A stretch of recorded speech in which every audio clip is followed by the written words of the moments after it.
All right. We're rolling. We've got it. So far, so good. What are we going to talk about today, man? Oh, today's topic is one of my best and favorite topics. Get that mic right next to your face, man. It's right in front of my face. Yeah, but you got to pick it up a little bit. You got to be able to lick it like an ice cream cone. I'm off to a great start. I'm already upset. Getting told how to handle my microphone. Yep. So we came here today, and we are going to talk about some fishing. One of my all-time favorite activities. Like Christmas morning every time, right? It is. It's even more exciting than Christmas. Yeah. The night before, getting ready. Everything is stocked and ready. Yeah, but that's just a lot of fucking work. I'm sorry, but it is. It's a lot of work. Loading up the kayak, putting the poles in, getting everything together. That's right. Yeah, it is. It's a lot of work. Mm-hmm. It's a lot of setup, a lot of breakdown, a lot of cleanup. Yeah, and you got to get up first thing in the fucking morning. Just so the early bird gets the worm. Or fish in this case, right? All right, yeah. But so what did you do with fishing this past weekend? Well, last weekend was the Calusa Blueway annual kayaking tournament. According to this T-shirt they gave me, it was the what is this? It says on there somewhere. 17th annual Calusa Blueway. That's right. There you go. Thank you. Yeah. It's hard to see from here. It was the 17th annual. This was the fourth time I think I fished it. This was the best time that I had. Didn't place in the top 3. Didn't get a prize. That's okay. That's not to say that I didn't catch fish, though. I caught a lot of fish on this trip. The trout were red hot. It's the middle of November, so the trout bite was on early and all day. And then we had to catch a grand slam. Had to catch the inshore slam with trout. What is a grand slam for this tournament? Trout, redfish, and snook. Yeah, 2 of my favorite fish. Well, actually, they're all my favorite, but I really like to hunt red and snook myself. Yeah. Okay. So keep going. Oh, first of all, where was this at? South Florida. It was South Florida. Yeah. It was South Florida. I mean, I could probably say that we fished in. It's held out of Matlacha, and you can fish anywhere in Lee County. I mean, the Calusa Blueway is like about 100 and maybe 14 or 140 miles of paddling trails or open water that the Calusa Indians paddled and used for their own waterway system for fishing and just for connecting their little tribes. Did they hunt redfish, snook, and trout? Oh, they did. Yeah. Oh, yeah. I mean, I don't know what else they yeah. That's what was here then. That's what's here now. So, is that a fact? Unchecked fact. Well, we'll fact check you later. They were probably going for shark too, or whatever. Oh, certainly. I'm sure back then, if you caught a fish, that was dinner. Yeah, I can imagine. I don't know, but that's the best dinner, man. I mean, fuck. There's nothing better than catching fish, filleting it, throwing it on the grill, cooking it up right there. There. Just awesome, Okay, so anyway, start your story. You head out there. You got your kayaks. Which one did you use? Did you use the red or the blue? Yellow. I used the yellow always. Okay. Mellow yellow. That is my go-to. I allowed my brother-in-law to use Code Red. Okay. Set him up with as much as everything that he needed to get out and catch some fish. As a matter of fact, he did outfish me on this trip. He had a trout and 2 redfish. His trout was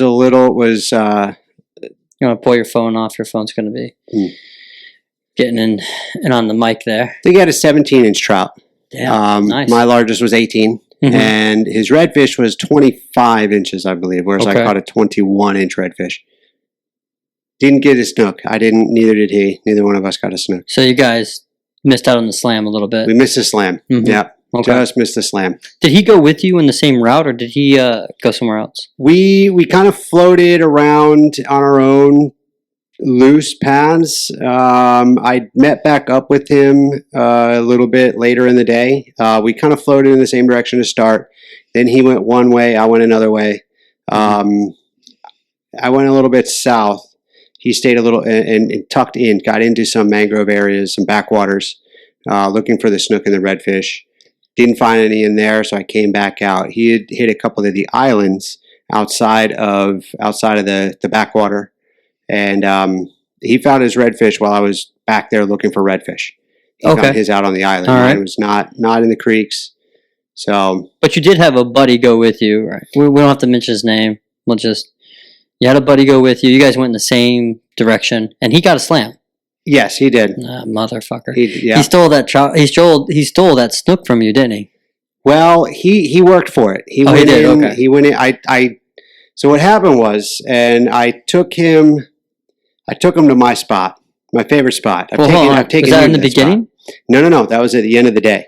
Yeah. Go start from the beginning. So, we went to. So, this is a story that he probably could also share with us. Yeah.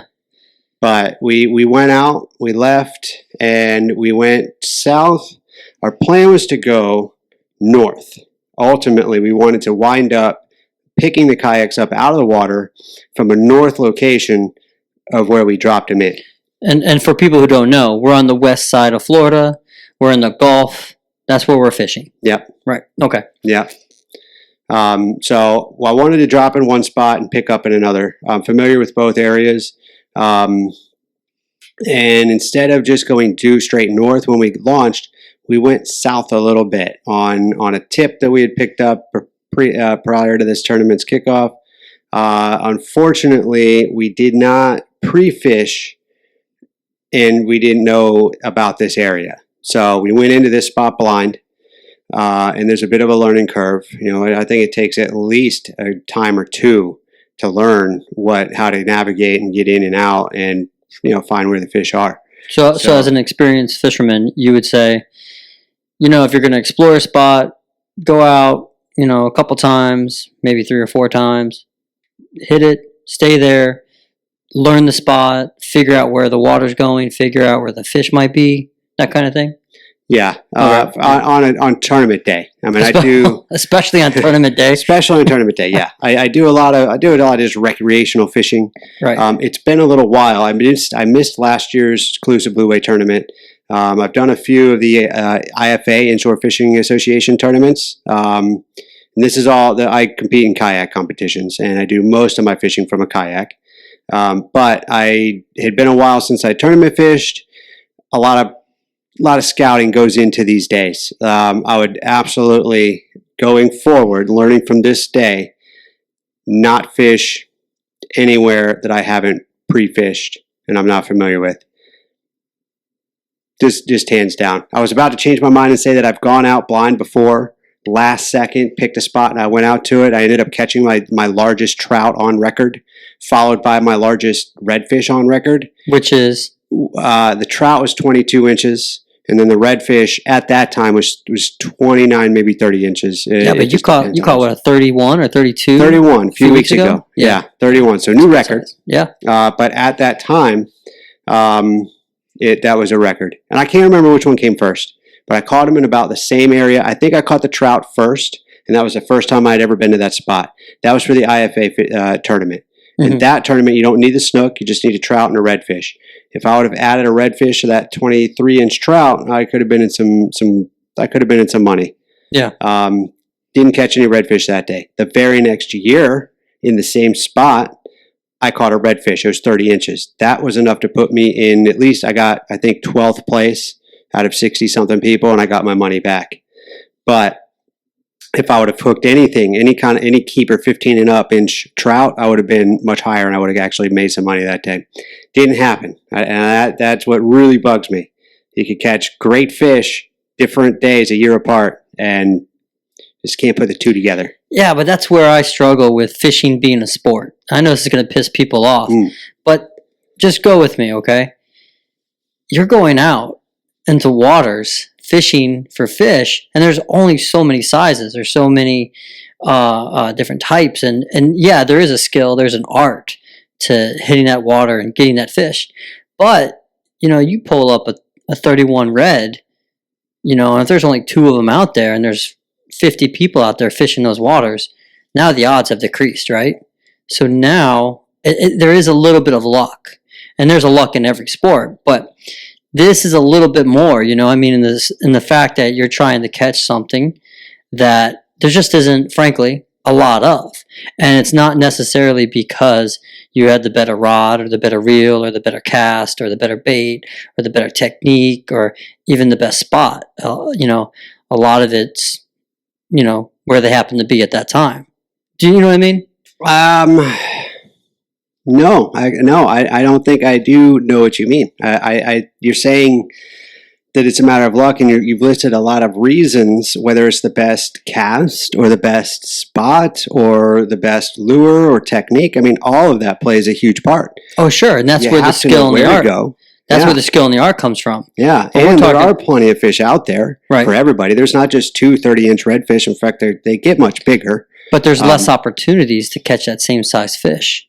That's my point. How? Well, just like I said, if there's only 2 31-inch redfish in those waters, but there's not. There's more than 2 30-inch redfish. Well, just go with me. There's all different sizes, right? Yeah. And obviously, if there were 10 fish in an area and 2 of them happen to be 31, you pull a 31 out, well, now you've just decreased the opportunities through probability of somebody else catching a 31-inch red.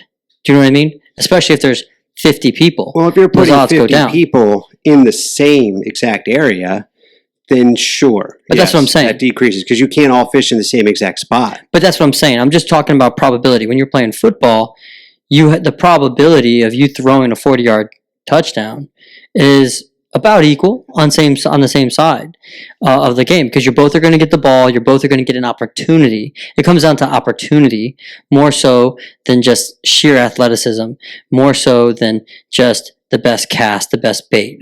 And sure enough, if you're a good fisherman, if you're a fucking talented fisherman, you're going to know where to go, how to read the water, where the fish is likely to be, what type of bait they're eating on, so you know what kind of like bait to use. You're going to know how to flick your wrist, you know how to cast that rod. You're going to know what to do, so your odds of catching that fish have increased. But it's still a matter of probability. If somebody else caught that 31-inch red, you know, the night before because they're recreational fishing, well, your probability just dropped. The opportunity for catching that red just dropped. That's my point.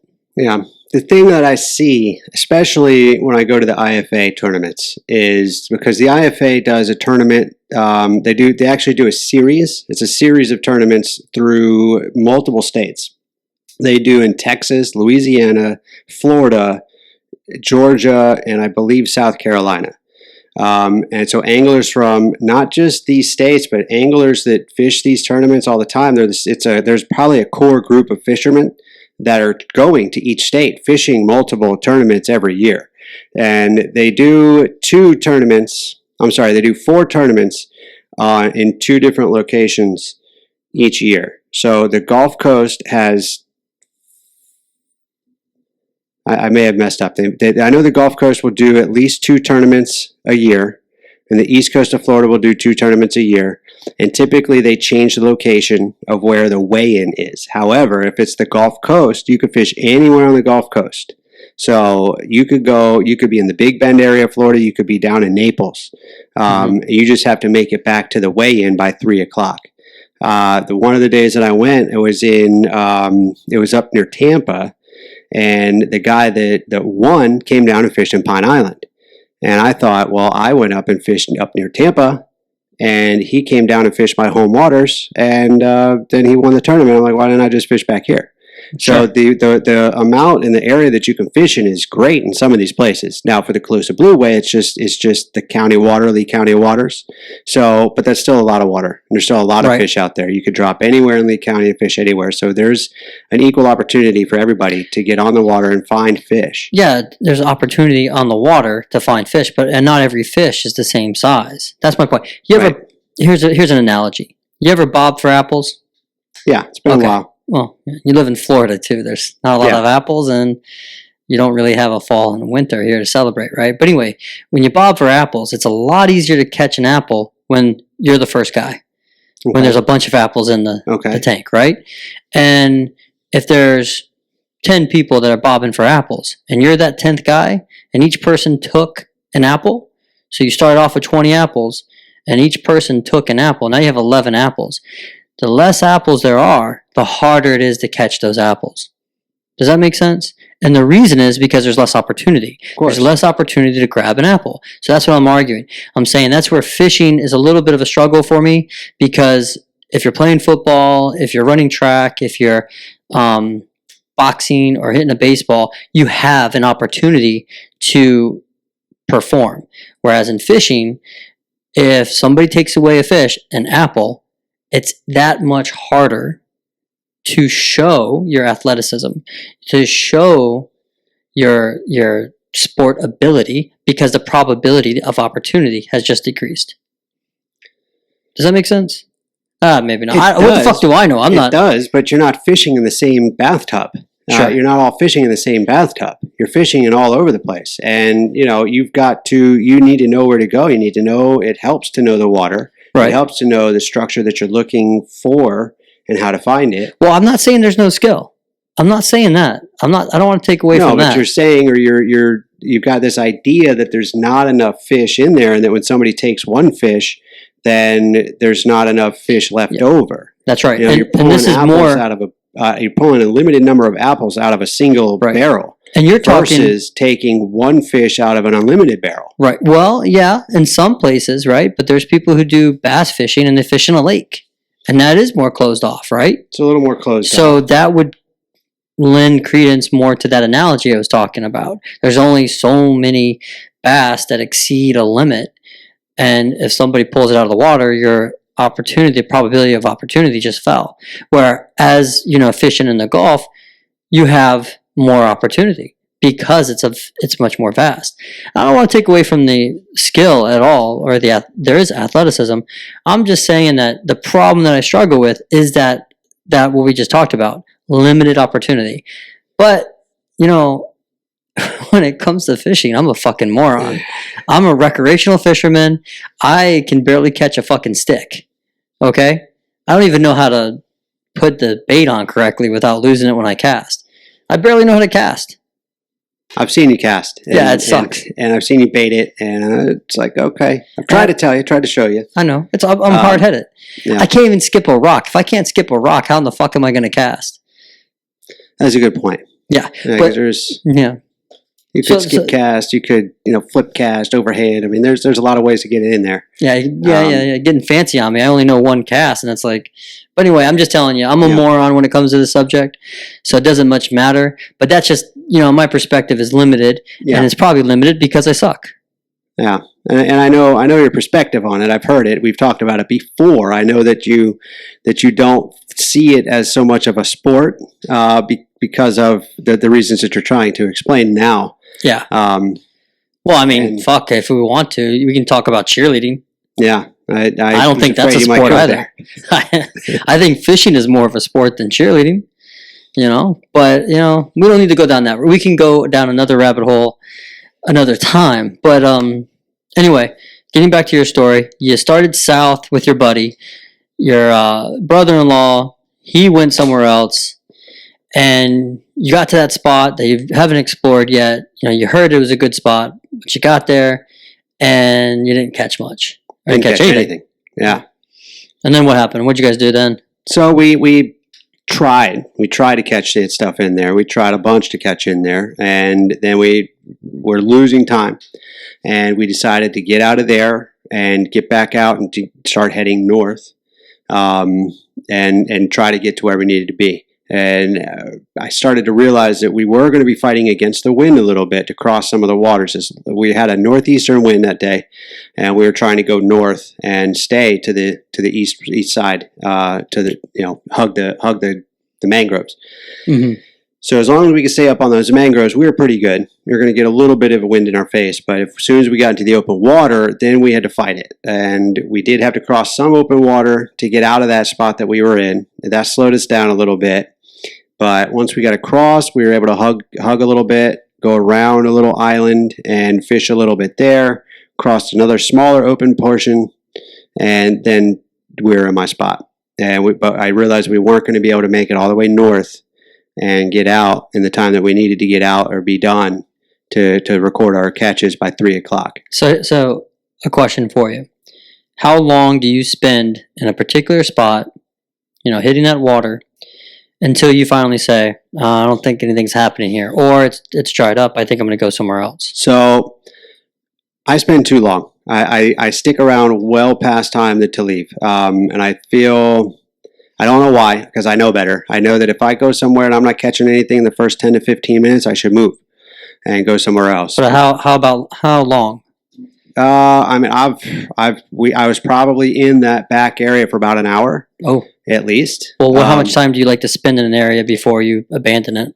It depends. It depends on the area. It depends on the day and what's happening. Again, in a tournament, I would get in, get out. If you're not catching anything, get out of there. Now, can you be a little bit more black and white though? When you say get in, get out, if you're not catching anything, so how much time? Like, are you talking about 5 minutes, 10 minutes, The 15? reason it took so long, I was really probably back there for about an hour and a half, maybe even 2 on that leg of the journey, because I went into the back bay, fished a little bit on the outskirt of the back bay, found a little creek, got in there, a little channel, got in there, fished a little bit along the mangroves, what looked like it might be good, didn't catch anything, kept going deeper, finally got to where the hole was, where the water got real deep. It was a canal of some sort. I don't know where exactly it goes to, but somebody has to be coming out of boats there.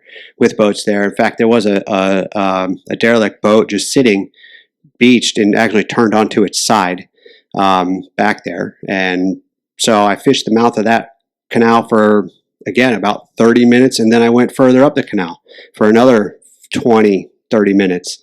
Finally turned around and came back, and then left that spot for good. But again, though, hindsight, tournament. Yeah. Is 30 minutes the amount of time you would fuck around in those areas before you leave? Maximum, 30 minutes, maximum at a spot. So in the tournament, I want to pick out maybe dropped pins on spots, on a spot. Now, that doesn't mean that I'm just going to go there and fish. I'm going to fish around that spot too. Fish on the way to that spot. Once I get there, I might drop anchor, drop my anchor pin, and fish there for a little bit, for 20 minutes, 30 minutes, and hopefully catching something, feeling something, seeing something that looks like, okay, there's fish here. And if not, in that 30 minutes, then it's time to move, go to the next spot. What would that be? I mean, we got to explain this stuff, especially for people that are interested in fishing, who don't necessarily know what you're talking about, or people that are trying to get better. So you're talking about, you need to see some tails, maybe need some mullet. That would be the easiest way, yes, to see the fish tails, see the redfish tails. Sometimes as they're burrowing into the ground, digging up stuff, their tails might stick out if it's shallow enough, but mullet is a good sign, birds and bait is a good sign. Just life. You want to see life. You want to see water moving. Mm-hmm. And you want to see that current. Yeah, you want to see the current. Mm-hmm. Our buddy Mikey's calling. Oh. Well, maybe we could talk to him on a different day. He might be an interesting guest. He would be an interesting guest. Yeah, that's a tennis conversation. He would offer anything about fishing, but certainly for tennis. For tennis, yeah. He'd have a lot of interesting views. Yeah, that's we need to talk to him. We need to, maybe later you can call him back and talk to him. But anyway, okay. So you're talking about, 30 minutes at the most. You stayed doubled the time. You stayed an hour in a spot that you weren't sure of, you didn't know of, you're unfamiliar with. You took off. Okay. You're looking for signs of life, birds, bait. You're looking for, from this purpose, you're looking for reds, trout, and snook. Are there a particular bait that they prefer that you're looking for? Yes, little bait fish, little either finger mullet or greenbacks, pinfish, even just glass minnows. I mean, any kind of really just thick pods of bait. What about crabs and shit like that? Because they're bottom feeders too, right? They like crabs. They like crabs. I haven't caught a lot of them on crabs. Mm-hmm. I haven't used a lot of crabs. Every now and then I'll throw one out there, but you probably really have to dedicate to using something like that. So what I did, I ended up catching fish on all of my artificial lures that I used this trip, which doesn't always happen. In fact, I caught a fish on every rod that I had. I took 4 rods, 4 different approaches. 3 were artificial. One was just a hook, and I ended up catching a ladyfish, which redfish love cut ladyfish. So when I caught that, I said, okay, I just got myself some high quality redfish bait. So I kept that. I chunked it up. So you were using live bait as well as artificial bait. Well, I had live bait. Well, you chopped up the ladyfish. And then I used a chopped bait. And you're doing bottom water versus top water fishing as well because you're trying to hit some snook. You're trying to get some strike. Yeah. Early in the day, we always go top water. We go top water early. It's cool. It's somewhat overcast, so the fish are more apt to be up near the surface. When it gets hot, they'll drop down a little bit lower. They might not be as active because they're trying to cool off. So morning time, top water gets them going. And it was overcast most of the day, so we were fishing top water a lot. Fished early top water, hooked, caught a trout, caught the ladyfish on the top water bait. Also, it switched over, or it was switching back and forth to a soft plastic paddle tail. The Z-Man are my favorite, my go-to. It's a Z-Man Mullotron paddle tail. So you like those? You like those artificial? I like the artificials, yeah. I love artificial bait. It just keeps me busy the whole time, and I can just hit all the areas. Well, the great thing about paddle tails is that not only do they provide like a lot of great action, they also come with that scent, you know? Yes. So you're just hitting that lateral line. Now, for people at home, you're not familiar with fishing, fish have a structure down the side of their body called a lateral line, and that picks up motion or vibration within the water. And they can pretty much determine the location, the size, the direction. So that way, if a small little pinfish is just swimming around, they can feel that fish and go for it. But if they feel that there's a larger mass, like a dolphin, they might say, fuck this, and get the hell out. So that's the benefit of paddle tail. It gives you a little bit of action on it. It's got a great scent.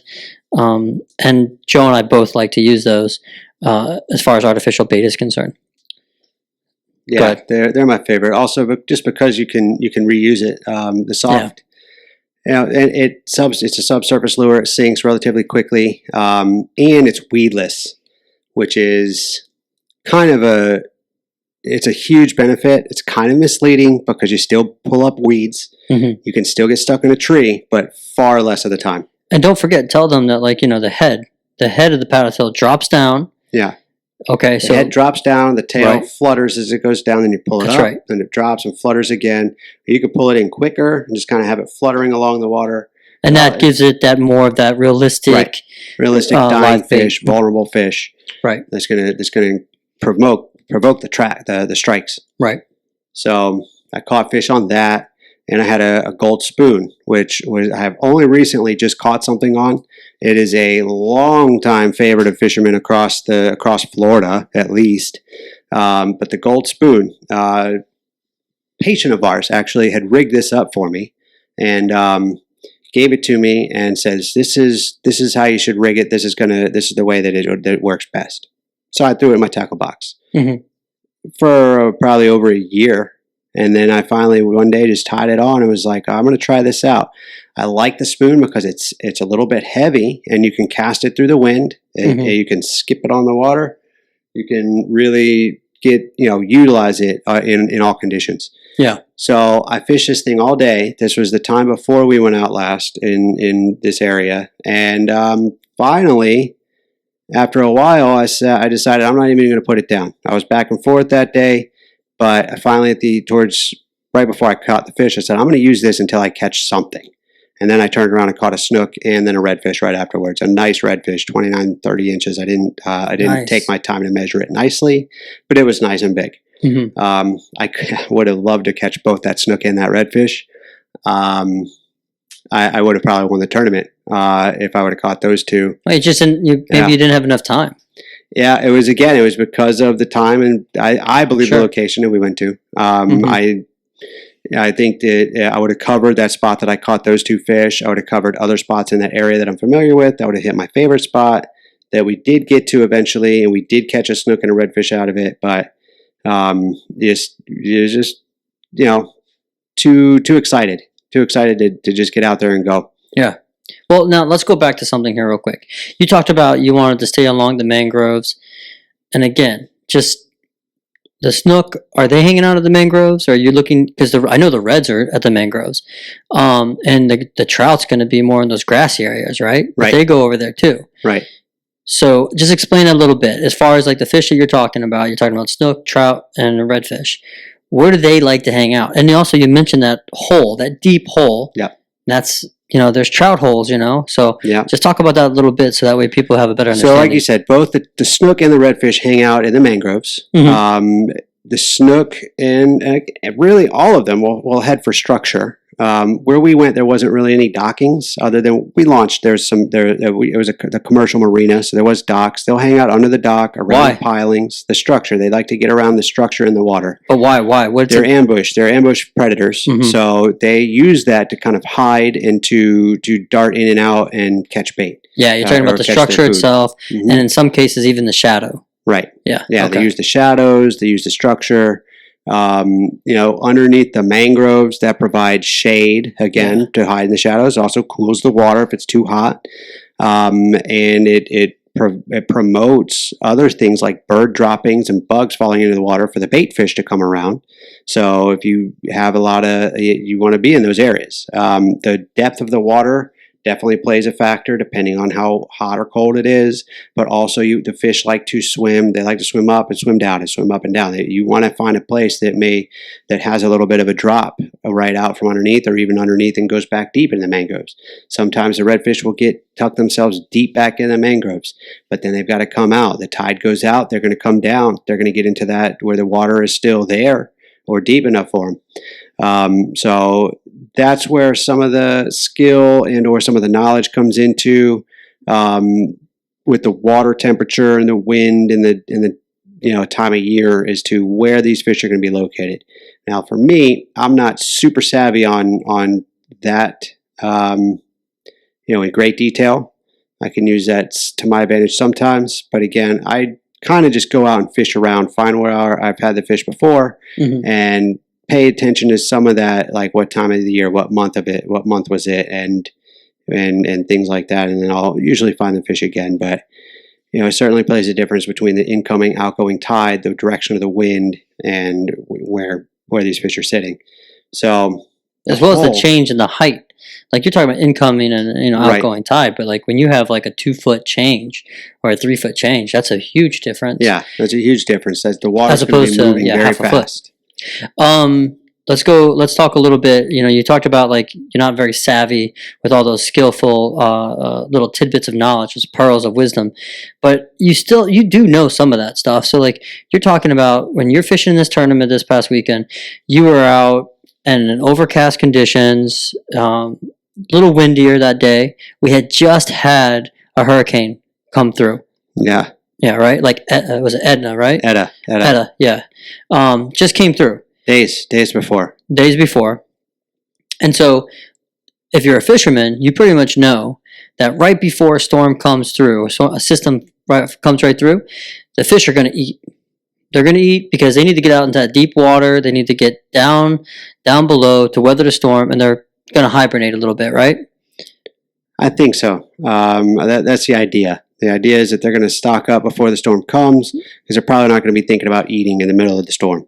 Right. And same goes for after the storm. Now they're going to come back out and they're going to eat. Now when the storm comes through, it's kind of a crapshoot as to whether they come back to the same area, to this area, to another area, or where they go, because it does change. We had on other occasions where storms have come through that people have either done really good or they haven't done good at all. Right. Whereas week or two before the storm, things were great. Everything was solid. It was very consistent with the fishing.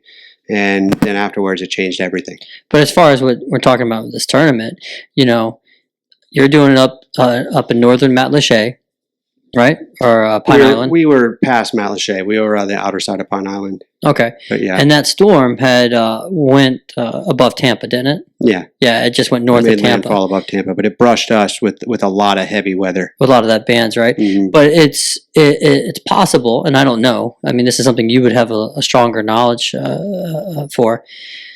It's possible that the fish, they ate up as much as they could right up north along Tampa, Clearwater, whatnot. And then they said, fuck it, let's get the hell out of here. And they went south. They probably knew that the storm could go a little bit more northern, because they have a knack of feeling the storm, knowing what's going to happen. They can predict their environment a little bit better, a lot better than us, right? Probably, yeah. So probably. Maybe they flushed themselves out towards, down south. And that's why, the fishing was a little bit better. Maybe some of them went north, and maybe fishing was a little bit better there too. But you're talking about overcast conditions, and fish are cold-blooded, right? So they do depend on the sun to warm up the blood a little bit. So when we're talking about fish don't want to linger on the closer to the surface of the water when it's sunny out because they could overheat. That's true. But at the same time, they don't want to get too cold either. So they want to be up there a little bit to get some warmth as well. And if you know that, you can kind of figure out, is topwater fishing a little bit better today, or should I just be hitting the bottom? Right. Yeah. So when it's colder out, when we have more consistently cold days and the water temperature drops, these fish are going to go overnight. They're going to go into deeper water because the water is going to get colder when it's more shallow. The more shallow the water is, the colder, the faster it's going to cool off. Right. So they're going to go down deep into these trenches, into the channels and the holes, and they're going to hang out there until the water starts to warm up. When the sun comes back up, it starts to warm up that shallow water, and then they'll get into the shallow waters during the daytime when it's cold outside. Are they going to eat a whole bunch then and then go down and hibernate for a little bit like we're talking about with the storm? They may not eat as much when it's cold. If they're cold, they're going to be trying to conserve energy, trying to warm up, and they'll just try to find a warm spot, and they may just lay down. Sure. You can entice them. They might take a cheap snack, if you will, if you can present it perfectly to them. But generally, when it's colder, you're not going to be working your baits too fast because they're not going to want to chase. Right. So, and the bait's probably not going to be going that fast anyway. They're probably going to slow down a little bit, right? Because it's colder. Yeah. Maybe. Well, I mean, we'll bring an expert on here. We'll talk with them about this. Let them refute or validate anything that we're saying. But it stands to reason that if they know the cold's coming, they know the deeper water is going to retain some heat or the temperature that they like, and maybe they would eat as much as they can to go hibernate for a couple of days until that cold front, comes through, or that high pressured system goes through. And then by the time that's over with, or especially if they didn't eat to hibernate, they're going to be starving. They're going to be hungry. And they're going to come up for some, maybe for some warmth. And they're going to want to eat a little bit too. And that's probably a good time to hit the water, right? It's always a good time to hit the water. You can't catch them if you're not in the water. Exactly. Right. Okay. And especially working full time when you don't have, you got to go when you can go. Right. Otherwise, if you try to time it that's my philosophy anyway. Trying to time things, you just got to go. You got to go as often as you can. But if you're thinking about from that tournament perspective, you're talking about, I want to have the best opportunity to catch a fish. You're talking about, okay, I know system's coming through, there's a cold front coming through, so I know with the storm, up to about 1 to 2 hours before the storm hits, you can catch some good fish. Traditionally, right? Traditionally, yeah, or supposedly, and I can't refute or validate that myself, but we'll figure it out. Again, it's fishing. Sometimes you catch fish, sometimes you don't. Right. I do believe some people are better at catching those fish and can catch them anytime. Hey, listen, man, I've seen The Perfect Storm. Okay, George Clooney and Mark Wahlberg, they were catching a shitload of fish before they got hit. What? I have not seen that movie. Oh, that's almost a travesty, man. That's I know. I should see this. You were telling me about it last week. This is ridiculous. As a fisherman, you're almost required to see that and Flipper, Dolphin's Tale, maybe a couple other movies. Maybe Jaws. Oh, now you're talking. That's a requirement, right? As a fisherman? Jaws, absolutely. Jaws is one of my favorite movies. Have you seen The Meg? So, I've seen The Meg. Yeah. Yeah. Imagine pulling that fucker up. Yeah. I wouldn't want anything to do with that. He could stay in the prehistoric times. Yeah. What did you think of Jason Stratham, pretending to be like a piece of bait and the sharks chasing him through the water, and just chomp, chomp, chomp. Yeah. And he's and because it's Jason, Stratham, everybody else dies, but he survives. And the shark is fuck, I should have messed with you, Yeah. No, you can't mess with him. Right. In the water, on the land, in a car, it doesn't matter. Right. Yeah. The shark's those perfect abs. Fuck you, Jason Stratham.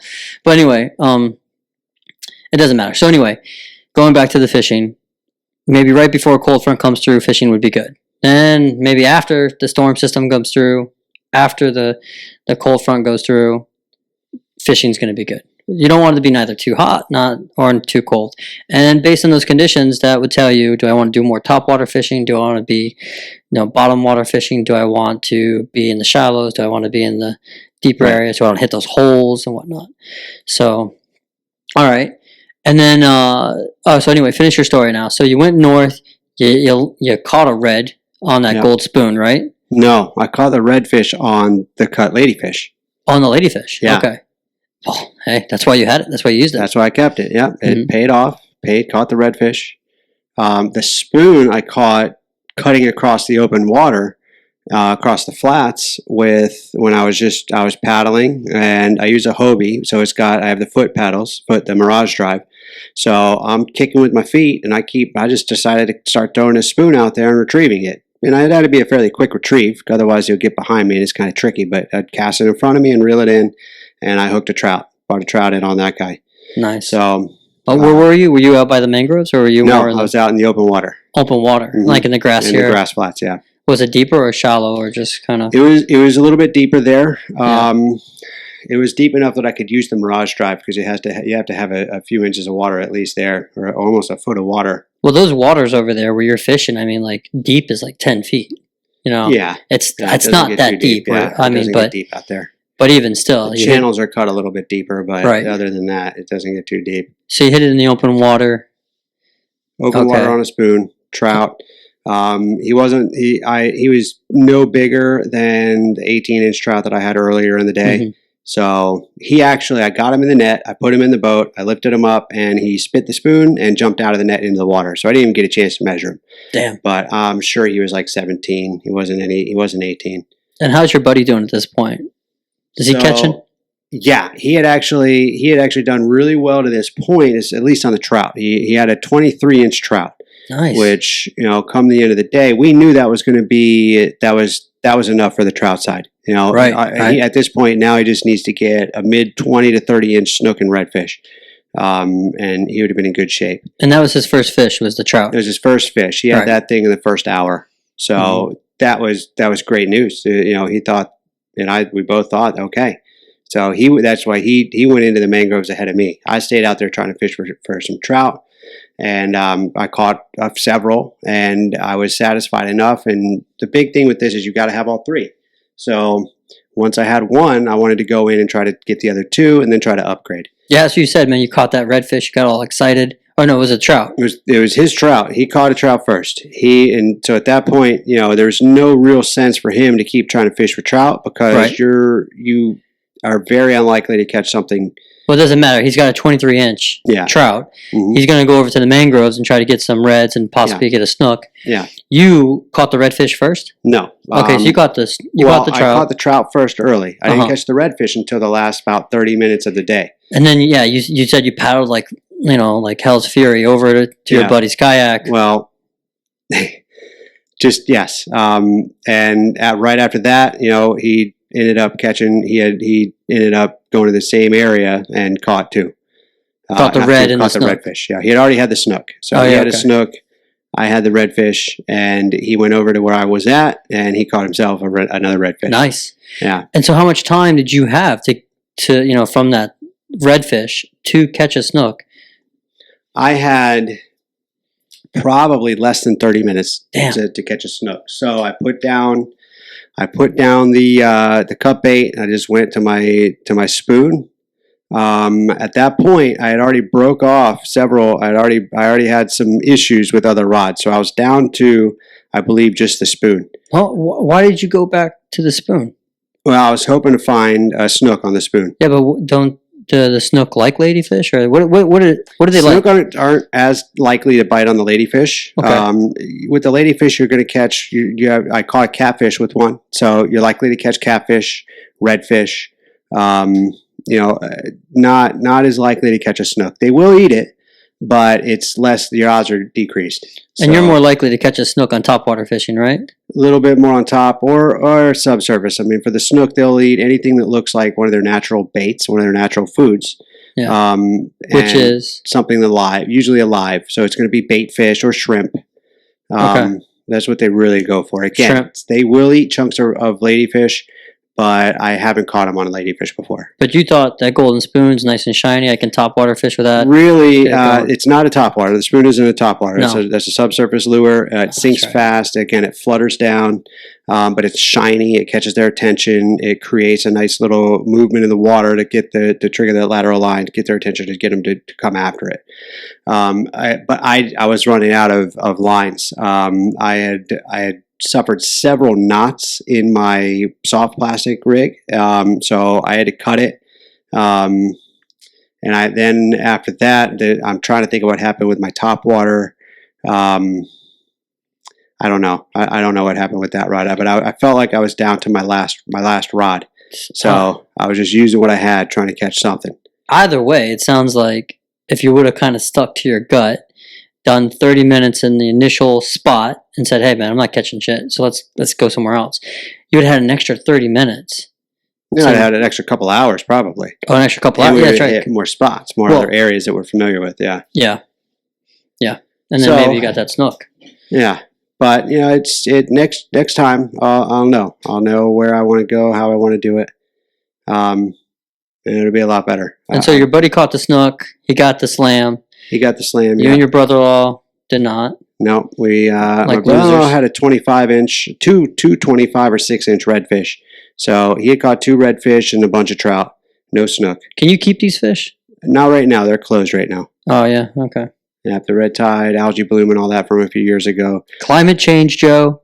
Climate change. Yeah, there may be something to that. Don't forget, one of the reasons why you missed the tournament last year, or even the year before that, was because of that blue-green algae and the red tide issue. Remember that? I remember that. No, they still did the tournament in those years. They didn't stop doing the tournament. I was just not available. Last year, I wasn't available to do the tournament. I'm just saying, man, for the last 5 years, there's been issues with the fucking water. We've had water issues, First of all, they're not allowing that Okeechobee to flow over into the Everglades like they used to. Right. Okay? Because primarily of Big Sugar wanting to take up more property in the Everglades. So, moms, dads, kids, the big sugar companies and South Florida want more Everglades property. And they're preventing the Okeechobee from draining into that Everglades like it has done for thousands of years, hundreds of thousands of years. Okay? And allowed the Okeechobee to basically, that water to filter out through the Everglades and feed all the fish, the gators, the anacondas now, because of, assholes from Miami. Maybe not from Miami, all over Florida, really. Florida's a hot mess, right? Mm-hmm. But instead, they backflow the Okeechobee down. What river is that? The Calusa and this, I believe it's the St. Lucie River. Right into the Gulf. Yeah, right in the Gulf and right out of the Atlantic side too, Port St. Lucie. Right, and our beautiful postcard beaches and waters that are typically blue-green color, gorgeous, translucent, you can see through it, are now shit brown. Yep. Like somebody took a big shit in a toilet. So, not saying that's not okay, but what happens is we get this influx of blue-green algae that just blooms, comes down the river, mixes with the red tide, and all it does is proliferate. It makes the red tide worse. It makes the blue-green algae worse. It hurts people who live on those coastal waters. It destroys the fishing line. It destroys the environment.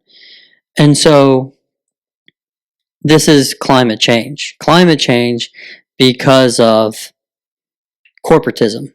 Right. But we'll talk about that down the road. Yeah. We don't need to talk about that now. What happened was you got a red, you got a trout, you didn't have time to catch a snook. Your buddy got a slam. And where did he place? Did he he was just outside. He came in with 67 total inches. I believe the second or third place was at 73 and first place was at 79. So I believe it was 70, 79 and 73. 73 was the top 3 people. So was there any women fishing? There was. Yes. Okay. How did they do? I didn't look. I couldn't really tell. They were posted by last name. I'm just saying that this is definitely a man's tournament because obviously size matters. The bigger your shit is, the more likely you're going to win. Because that's what you're saying, right? That's the goal. Yeah, That's the goal. The bigger, the better. Yeah, not even the bigger necessarily.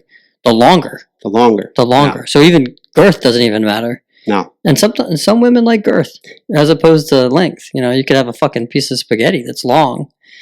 You know, I don't know. But I'm just saying, it's a guy's tournament for sure. And women don't stand a chance. Yeah, I don't know. Unless they're trans. Yeah, maybe. Well, not that there's anything wrong with that. I'm just fucking around. But anyway, so you had a great time. Doesn't matter if you got the slam or not. Your buddy didn't place. No. Doesn't matter. He came close. But and I was trying to find his name on the leaderboard. And one of the things we had to do to start this thing off is we're not allowed to go on the water until what they deemed safe light or first light, which was 6:30 in the morning. So what we had to do to make sure what they wanted to see from us was a picture of our kayak and the tournament issued measuring stick with the tournament issued bracelet and special code on the dock or on the launch at 6:30 or later. How do they date that? How do they know that it's on that date? We have to take a picture and send a picture in with our timestamp, with a timestamp. Okay. So I sent in the picture of the fish, and then I sent in a screenshot of the time from the details of the photo off of my phone because I don't know how to put just the time on the picture. So I sent in a picture of the fish and a screenshot of the details from the picture. So every picture has to be timestamped, so every they know. Every picture has to be timestamped. Yeah, that's a picture from the tournament. Forgot to put or send in the picture of his kayak from the launch. Oh, he must be a Democrat. He's rigging it. When I looked for his name on the leaderboard, I couldn't find it anywhere, even on the tournament board at all. So I'm thinking they may have just thrown it out, which didn't matter. You know, we found out that he didn't win. He's a Democrat. They're Republicans. They're throwing his shit out because he didn't do it correctly. That could be. That's the bottom line. I mean, we're Florida. It's a red. He may not be a Democrat at all. Who knows? Well, it doesn't matter. You gotta get your shit right. That's the way. Yeah, that's the way. That's the law of the land here. Yeah. So do it right or you're out. Well, that makes sense, you know.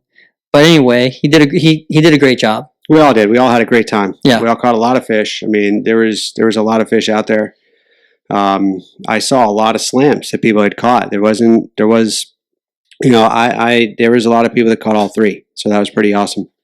Yeah. I mean, you bragged about this tournament every year. This is one of your favorites, isn't it? Yeah, it is. Yeah. So it's a great tournament. A lot of people did more people turn out this year than the previous year? We had 70 people in this tournament this year. Nice. Yeah. All right. I mean, that's great, man. And maybe one day I'll go out with you. Yeah. If I don't drown myself first. Well, yeah. After that Coast Guard incident. Yeah, that's true. We'll talk about that some other time. Yeah. Yeah. But so you're gonna do it again next year. You're gonna kick ass next year because you're not gonna fuck around. Yep. Right? Because the year before you also kind of did something that was like different, didn't you? Yeah, I did almost the exact same thing that year. Don't you learn? I took a different route and went south that time, and I had to get out and walk my kayak, pull my kayak, drag it through the mud. I was knee deep in mud, and had to drag my kayak. And I just kept thinking maybe I should turn around, but what if I'm almost out? What if I'm almost out? And meanwhile, the buddy that I had then was sleeping in the car. He wasn't feeling good, so he didn't even come out for 2 or 3 hours into the thing. So I'm out there by myself, and I was real upset. I went out, and I kicked it around, went out to that same spot eventually. I fished around the first open area where I was, but this time I was in that area and then some, went further. It was easier to get to it, though, because I didn't go that mud way. I knew better at least to stay in where I could, you know, at least get back to... Well, next year, don't go fucking south. I'm not going south next year. No. You say that now. North. I say, yeah, of course. You say that now. Yeah. We'll see. We'll talk about it when that happens, right? But anyway, so I mean, some pretty good lessons. You need to become a little bit more savvy with all that other shit that we talked about as far as temperature. I'd like to know that kind of stuff. I think that's science, and I love science, and stuff's pretty cool. And I mean, fish are smart. Yeah. And they have their tendencies, and they have their personalities, and you just got to figure it out, right? That's right. Yeah, they have tendencies or patterns, and there's a formula. There's a science to fishing. There's definitely a science to where these fish go, what they eat, when they eat, and how to get them to bite. And even how they eat. Like, you know, like a snook is just going to slam the bait. They're just going to take it. You know, that's why you like to use the circle hooks, because you don't have to set it. Right. They're going to take it and it's going to set itself. Right. Same thing with a red, right? As opposed to a snapper. Is a little bit, and they still hit hard. They will hit hard, but their mouth is in a different location. Their mouth doesn't open the same way as snook. A snook's mouth opens really large. Redfish has the mouth on the bottom of its head. Right. It can still open fairly large, but you know they have to position. They have to turn themselves sometimes a little bit to get up or to get this lure. Right. If you're on the surface, on the top water. So I am not recalling an instance where I've caught a redfish on top water. It is quite a catch when you get one, I've heard, but can't say I've caught one on top water. That just sounds like a lot of fun, because you see that tail poke up, you see that eye. That would be kind of cool. Any fish you catch on top water is fun. Oh, sure. When you see this thing explode the surface and hit it, it's exciting. Well, and there's tons of videos yeah. on YouTube in our area yeah. where people are just showing how easy it is to, you know, catch topwater. You know, so yeah, that's the way it is, you know. But well, at least you had a good time, man. You went out there, did a great job, hit those waters hard, and did it. Right? Yeah, I look forward to doing it again. I love this tournament. You know, I thank the sponsors that are all over my shirt. And by the way, this tournament does donate proceeds to the Candlelighters of Southwest Florida. So they do. It is a good charity cause tournament. You know, and it's just a lot of fun. You know, hopefully there'll be more people involved next year, every year. You're still an asshole because you eat meat. You're not vegan. Yeah. Well, come on, man. So what? And we're going to talk about that later, but fuck. But I eat fish. How dare you? I'm sorry? It's good meat. Fish. Yeah. Is possibly some of the best meat you could eat. Some of the most nutritional food in the world. Yeah. And shellfish as well. However, you're not plant strong. You're not a vegan. No. How dare you? Yeah. You low-life piece of shit. Right. You know, anyway. But, you know, speaking about that, we talked about the Hobie kayak. You have those pedal drives, which go back and forth. You push them back and forth. You're talking about switching out kayaks. Yeah, I think I'm going to make a jump from Hobie to Jackson. I really like the Jackson setups. They while Hobie makes a fishing rigged kayak, it's very pricey. They're all very pricey. Sure. But it's very bulky. I think the Pro Angler that Hobie has is a very bulky kayak. But the Jackson is also bulky. I just like the setup that they have better on the Jacksons. Well, I mean, you can catch anything on a Hobie too. I mean, we have people that talk about catching tarpon off of those. Yeah. You know, Hobie catch them off Jacksons. They catch if you want to go after it, you can get after it. Well, I think the cool thing that you were talking about earlier is that the paddle drive comes up underneath the boat. Mm-hmm. And, you know, let's be honest. You know, it's Christmas morning when you go out and fish. It's Christmas night the night before. Whole lot of work on Christmas night to wrap that present and put them underneath the tree and pretend that you're Santa Claus. Christmas morning when you get out there on the water and you catch some fish. It's not a whole lot of fun to get everything in the water and put in your paddle drive when you can just pull it out from underneath the kayak. It's nicer, it's easier, it's quicker, it's more convenient, you know. And that sounds like the way to go to me. It sounds pretty awesome. Well, yeah. Just to give a little bit of a understanding as to what we're talking about, the Hobie uses fins that go through the hull, attached to the pedals, or the two stems that stick up that work like levers. You use your feet to push to almost like a stepper, and the Jacksons use more of a propeller drive, which is more of a cycle drive, and it spins the propeller on the bottom. And it's new in the last few years for Jackson to have these. They added, or they adopted this model from a native kayak was the first one that I saw have this, where it did drop through the hull. You had to drop the propeller and the pedals through the hull. And with the propeller, it had to be facing a certain direction to go through the hole in the hull. And then same thing to pull it back out. It was a real pain in the butt. And once it was in, if you ran through some shallow water, you would have to pull that thing back out. You'd have to back yourself. Yeah, you physically have to pull it up. Stuck. Yeah. Whereas the Hobie, you just split the fins. Yes, the Hobie, you just split your feet apart. The fins will tuck up against the boat, And then you can usually get through most of the water unless it gets real shallow, like I've been in before. You have to hop out and drag it. Right. But that was really easy. And the fins in the Hobie, they're kind of like this. They're like penguin fins. They're like penguin fins, yeah. And that's the idea. And they flutter all that's the way. Right. Full 180 degrees. From so one they side fold to the up other. like that, and then they, which is kind of cool. You can move pretty quickly with those. Oh, yeah. And the Jackson has a propeller. Yeah. Like a multi-directional propeller. You can go forward, backward, and it folds now up. it just tucks up into the hole. You don't have to pull it out each and every time you get into shallow water or get in and out of the water. It just tucks up in there. So that's nice. But on top, on the deck of the kayak, there's a lot of storage and fishing mods that are set up and ready to go out and catch fish.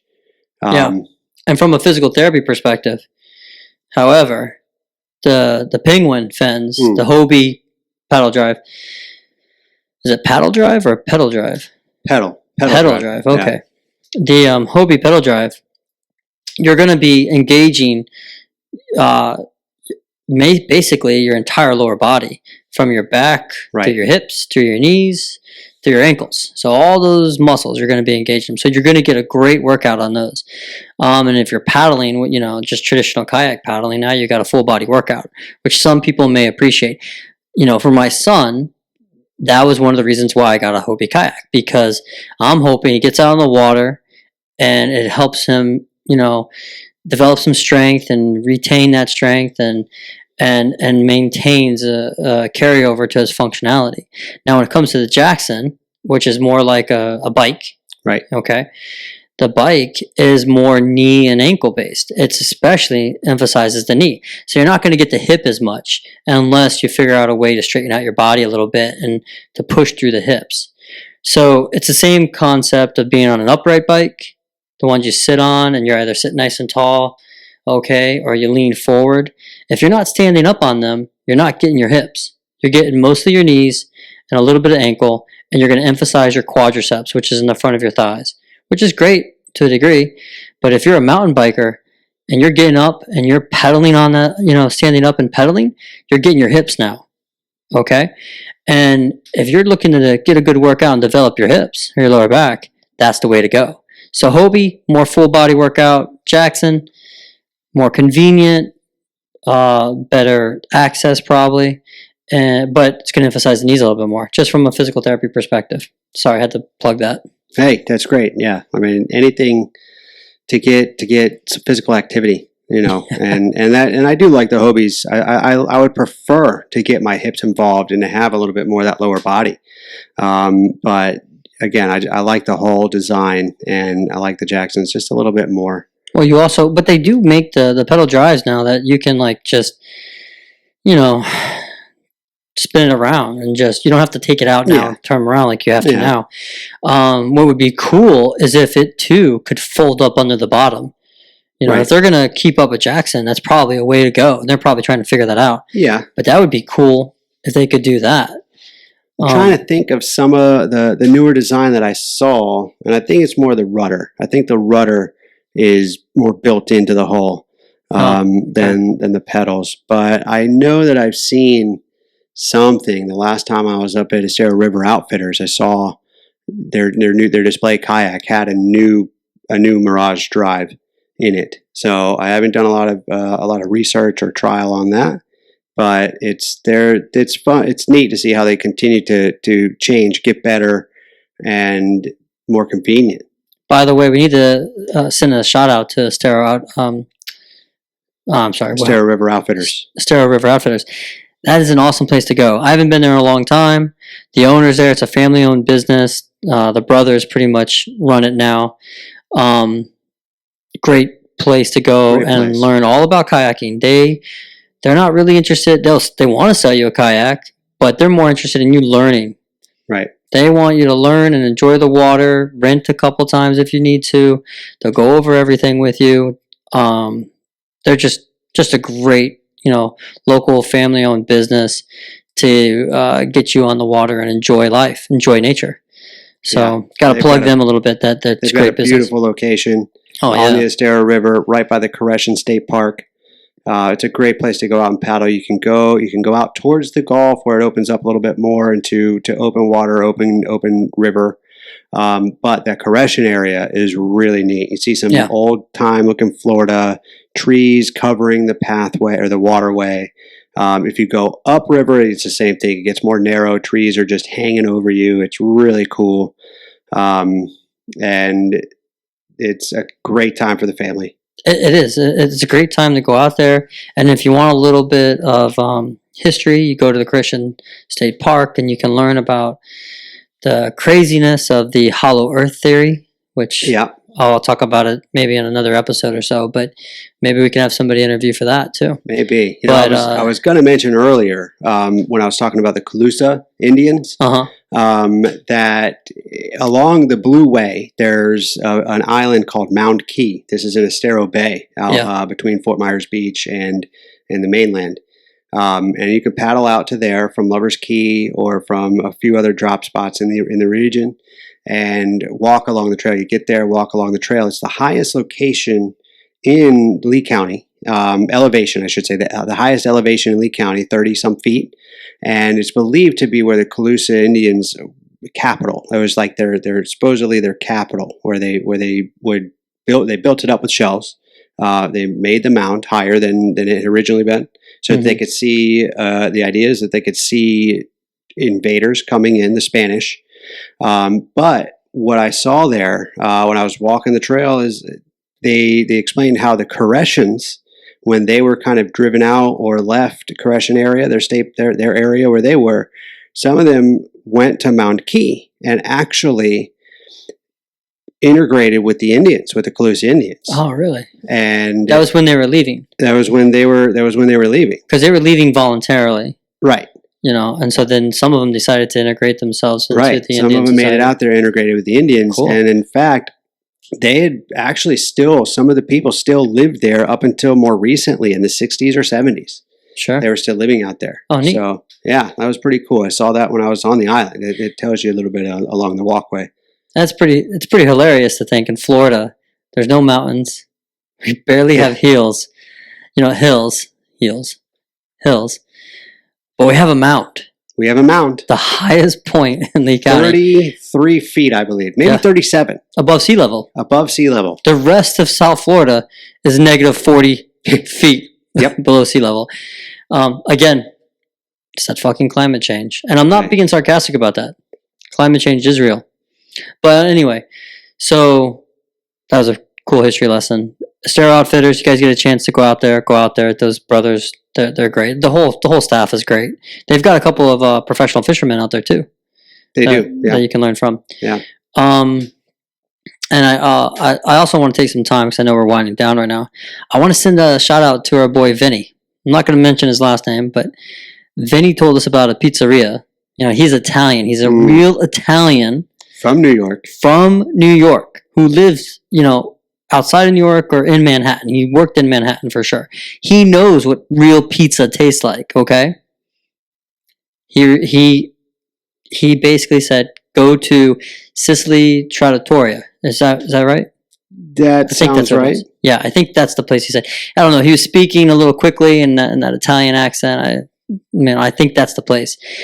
And it was awesome. I had pizza there last night. Oh, you did? Oh, yeah. Oh, geez. I was going to say, well, why don't we wrap this up? And actually, I'm really hungry. Well, we should go over there. Well, I got to get home. My wife's going to kill me.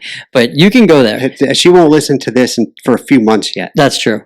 Yeah, I'll just tell her that we're still talking. But I had the Sicilian. We had the Sicilian with pepperoni. Okay. They charge you extra for the toppings, like $2-3, and the pizzas the pies are like $15. Now Vinny said he was a bit of a purist and he doesn't really like too many toppings anyway. Right. I wondered, maybe $2 or $3 a topping. I would probably just give me the pie. Well, and cheese. Yeah. So we got two pies. One was a Sicilian with pepperoni and cheese. That's all it was. One was meatball and mushroom, which I'm a big fan of mushroom on my pizza. Mm-hmm. And oh man, those pizzas. Mushroom on anything. Actually, you converted me into a mushroom head. Yeah, you should be. Yeah.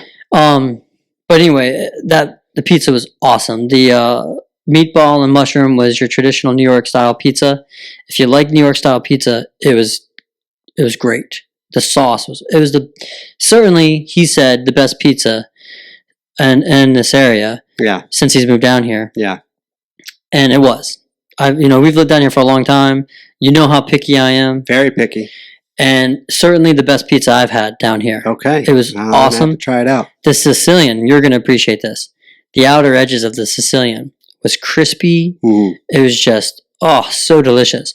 And then the center part of that Sicilian, the dough was just so fluffy and so... Oh, yeah. That's good. And I just can't speak enough about it. So shout out to Vinny for recommending Sicily Trattoria. Great restaurant.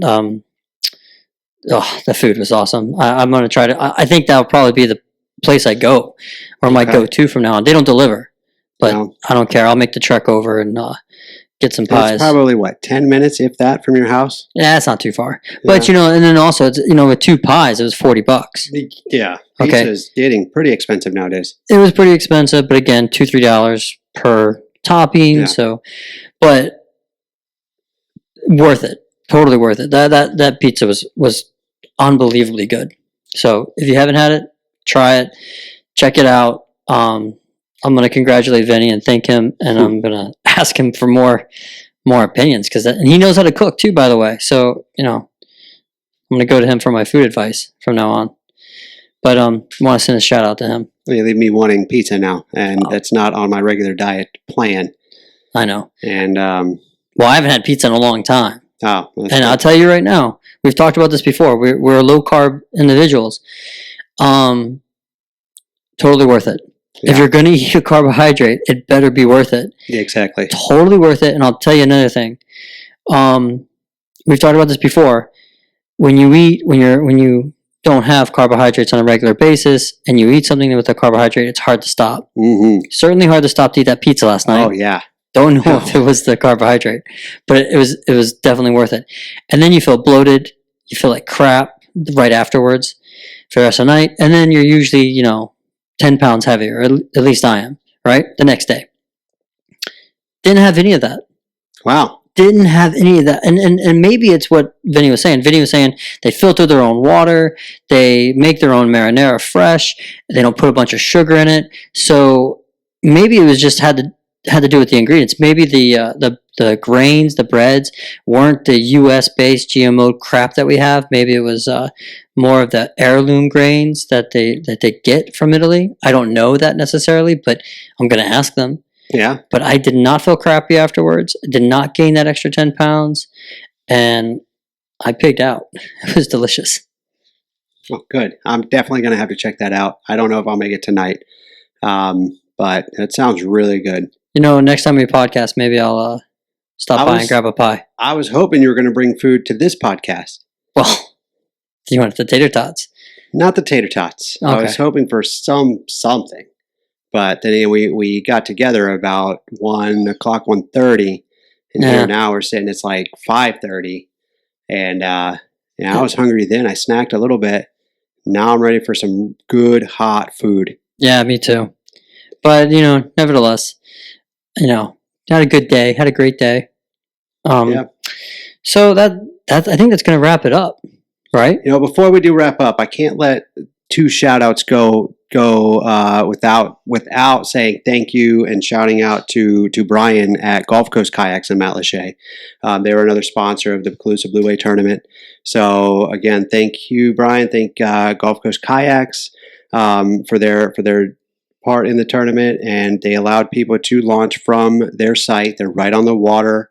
Again, they rent out kayaks daily. They never shut down through the pandemic because getting outside, being away from people was a great way to spend time. Well, isolated. That's a breezy area. I mean, that place is beautiful area to go. Yeah. In fact, to my understanding, it's been quite popular. And in fact, it's very hard to get anything now that's outdoors based, be it a kayak or a bicycle. Like if you're trying to buy from the manufacturers anyway, they're backed up and you're waiting for a long time. You can't even get a bicycle? But it's tough to get a bicycle. People will wait in like 12 weeks or more to get bicycles.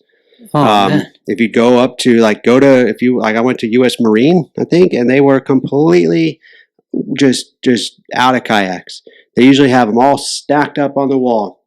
They had none on the wall. There was a few that were off of the wall, but I mean, if they had 6 total, that was it. How about paddleboards? Paddleboards, same thing. Paddleboards out of paddleboards, out of kayaks, yeah. no bicycles, but they had a shitload of unicycles. A lot of unicycles. Yeah. But yeah, so Gulf Coast Kayak, Stare River Outfitters, I just encourage everybody to get outside, get on the water, go fishing, or just take pictures. Who cares if you catch anything, man? Just, do what Thomas Edison did. He would tell his wife he's going to go fishing. He'd go at the end of his dock, throw his line out, and sit there. Now, come to find out, he never even put a hook on his line. He was just out there enjoying nature and also thinking about his next invention. Right. Pretty similar to a lot of the geniuses in this world who spend time just thinking. But just go out there, especially if you got loved ones, man. There's nothing better than going outside and enjoying the environment with your loved ones. Really. Take your family out, get them on the water, put the plug in the boat. Yeah, that's right. Always put the plugs in the boat. Well, we're gonna get to that story. Don't worry, we'll get to it. I'm dying to hear that story. Yeah, I initially told you I didn't want to tell anybody that story other than you, but we're gonna keep people in suspense, and we will tell that story. Pretty embarrassing. Now, before we wrap up, I want to do the usual year-long thank you. I'd like to thank you, Joe Rogan, for providing inspiration for the podcast. I'd like to thank Sean Carroll for providing me, or illuminating, that's a good word, right? Illuminating science to me and also encouraging me to podcast. I'd like to thank Adam Meekins. Love that fucking guy. He's great. He's a hefty individual with a lot of spunk, and I can't wait. I can't wait to take a course with him, actually, to be honest with you, with him or Greg Lehman. They're both great people, or seem to be. Now, I love listening to him. When he gives a course, does he instruct his courses in the same with the same mannerisms as he does on his podcast? I would like to think so. I would love to think so. That would be a hell of a course. That would be a lot of fun. Yeah, he's a no bullshit shit guy. He's straight up, honest, evidence based. Ain't nothing wrong with getting strong.